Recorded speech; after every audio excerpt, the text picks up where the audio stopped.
Hello મિત્રો, તમારું સ્વાગત છે મારી ચેનલ ધ ગૌરવ્સ કિચનમાં. તો આજે આપણે તમારા માટે બનાવીશું નૂડલ્સમાંથી એક અલગ જ પ્રકારની વાનગી. તો ચાલો આપણે એને સ્ટાર્ટ કરીએ. સૌથી પહેલાં એક પેનમાં આપણે પાણી ગરમ કરીશું. પાણી જેવું ગરમ થઈ જાય એટલે એના અંદર આપણે નૂડલ્સ નાખી દઈશું અને આપણે 10થી 15 મિનિટ સુધી આમનામ રહેવા દેવાના છે, જેથી કરીને આપણા નૂડલ્સ છે એકદમ મસ્ત બફાઈ જાય. હવે આપણે આને આવી રીતના ઢાંકી દઈશું.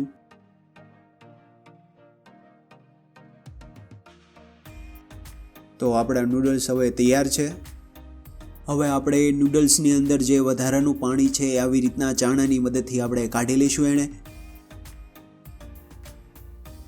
હવે નૂડલ્સની અંદરની જે ચિકાશ છે એને દૂર કરવા માટે આપણે ચોખ્ખા પાણીથી આને ધોઈ લઈશું.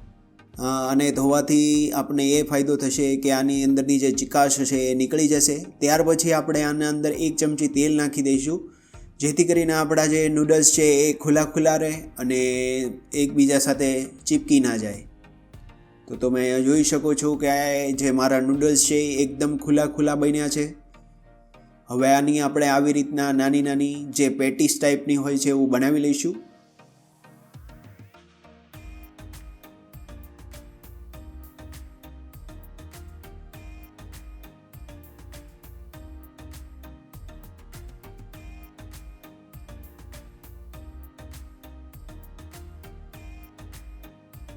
હવે આના ઉપર આપણે આરા લોટ નાખી દઈશું. આરા લોટ એટલા માટે નાખીશું કે આની આપણે જે પેટીસ બનાવવાની છે એ બહુ સરસ રીતના એના શેપમાં બની શકે, એટલા માટે થઈને અહીં અમે આરા લોટ લીધો છે. હવે એને આપણે આવી રીતના પાણી બી ઉપરથી નાખી દઈશું, જેથી કરીને આપણી જે પેટીસ છે બનાવવાની છે એ ઇઝીલી બની જાય. હવે આને આપણે હાથની મદદથી આવી રીતના પેટીસના શેપમાં આને કરીશું.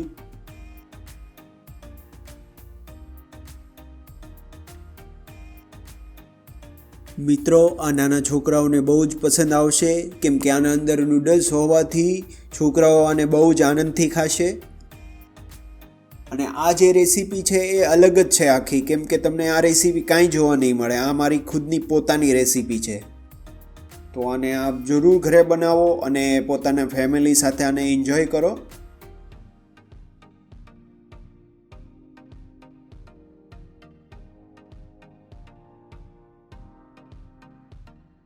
હવે આપણે આને તેલમાં તળીશું. આપણે આને ડૂબે એટલા તેલમાં આને તળવાની છે અને આને આપણે એકદમ ક્રિસ્પી કરવાની છે, એટલે કે આના ઉપર જ્યાં સુધી ગોલ્ડન રંગ ના આવે ત્યાં સુધી આપણે આને ફ્રાય કરીશું આવી રીતના.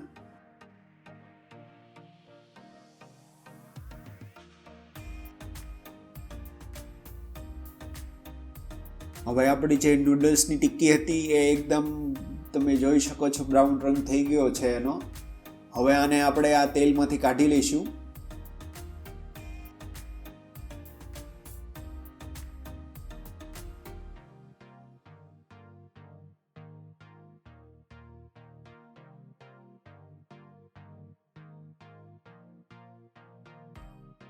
હવે એક પેનમાં આપણે બટર લઈશું.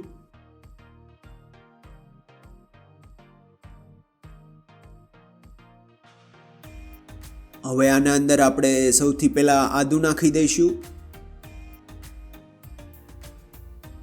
હવે એને સારી રીતના આપણે મિક્સ કરી લઈએ.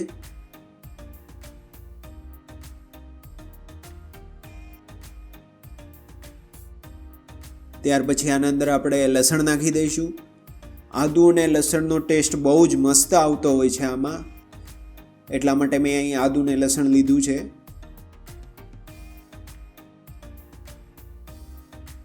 ત્યાર પછી આપણે આમાં ડુંગળી નાખી દઈશું. ડુંગળીને આપણે ત્યાં સુધી સાતળવાની છે કે જ્યાં સુધી એ ટ્રાન્સપરન્ટ ના દેખાવા મળે. હવે આપણી ડુંગળી પાકી ગઈ છે. હવે આના અંદર આપણે ટમેટા એડ કરીશું.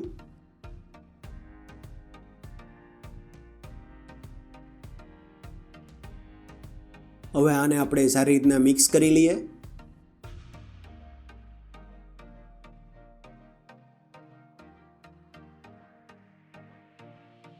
ત્યાર પછી અહીંયા મેં ગાજર નાખ્યા છે. એના પછી આપણે કેપ્સિકમ નાખી દઈશું, ત્યાર પછી કોબી નાખી દઈશું. આ બધાને આપણે આવી રીતના જુલિયન કટ જ તે સુધારવાનું છે, જેથી કરીને આપણને ખાવામાં બહુ જ મજા આવે અને આપણી જે રેસીપી છે એનો લુક બી સરસ એવો દેખાય.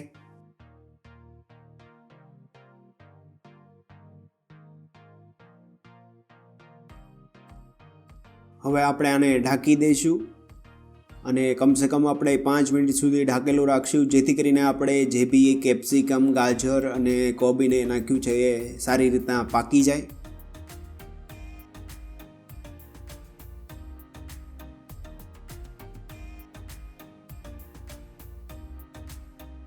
હવે આપણે અહીં પાણી નાખી દઈશું થોડુંક એવું.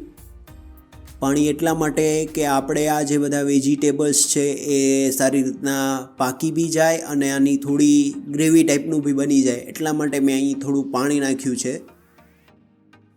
હવે આના અંદર આપણે મીઠું નાખી દઈશું, એને સારી રીતના આપણે મિક્સ કરી લઈએ.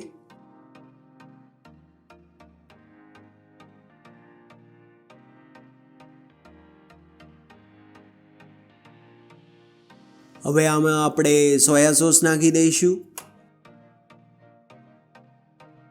ત્યાર પછી ગ્રીન ચીલી સોસ નાખ્યો છે મેં અહીં. ત્યાર પછી આપણે ટમેટો કેચઅપ નાખી દઈશું આમાં, અને આને વધારે સ્વાદિષ્ટ બનાવવા માટે અહીં મેં શેઝવાન ચટણી યુઝ કરી છે. હવે આ બધાને આપણે સારી રીતના મિક્સ કરી લઈએ. તો મેં તમને કીધું હતું કે આગળ આપણે જે પાણી થોડું નાખ્યું હતું, તો તમે જોઈ શકો છો કે આ એકદમ મસ્ત ગ્રેવી ટાઈપનું બની ગયું છે. હવે આના અંદર આપણે લીલી ડુંગળી નાખી દેવાની છે. ડુંગળીને આ રીતના કટ કરીને નાખજો, જેથી કરીને એને ખાવાની તમને બહુ જ વધારે મજા આવશે.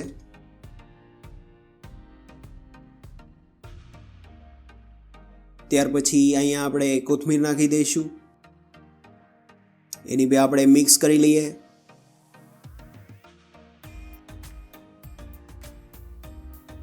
હવે જે આપણે નૂડલ્સનું બનાવ્યું હતું એ આના અંદર મૂકી દઈશું.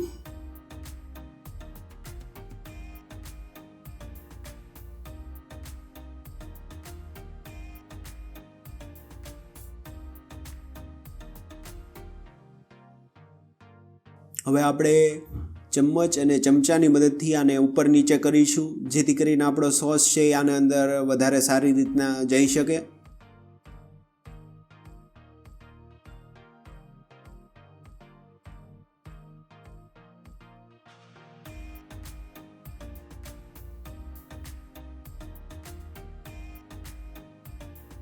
હવે આપણે આના ઉપર લીલી ડુંગળી નાખી દઈશું. ત્યાર પછી આપણે જે કોબી છે એને બી નાખી દઈશું.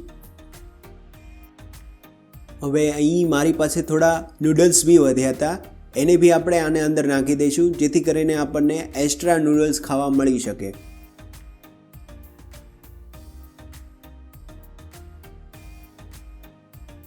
તમે નૂડલ્સને આવી રીતના આપણી જે ગ્રેવી છે એમાં સારી રીતના મિક્સ કરી દેશો તો તમને ખાવામાં બહુ જ મજા આવશે. હવે અહીં લાસ્ટમાં આપણે આના ઉપર લીલા મરચાં નાખી દઈશું ને આપણી હવે રેસીપી તૈયાર છે. હવે એને આપણે સર્વ કરી લઈએ. તમને મારી આ રેસીપી કેવી લાગી એ મને જરૂર જણાવજો. જો તમને મારી આ રેસીપી ગમી હોય તો એને લાઈક કરજો, શેર કરજો, કોમેન્ટ કરજો અને મારી ચેનલ ધ ગૌરવ્સ કિચનને સબસ્ક્રાઈબ કરજો. અને આવી વધુ અવનવી વાનગીઓ જોવા માટે જો તમે મારી ચેનલ ઉપર આવતા હો તો બેલ આઇકોનને પ્રેસ કરવાનું ભૂલશો નહીં, જેથી કરીને આપણી જે નવી રેસીપી હોય એ તમારા સુધી જલ્દી પહોંચી શકે. તો હવે મળીએ બીજી રેસીપી સાથે.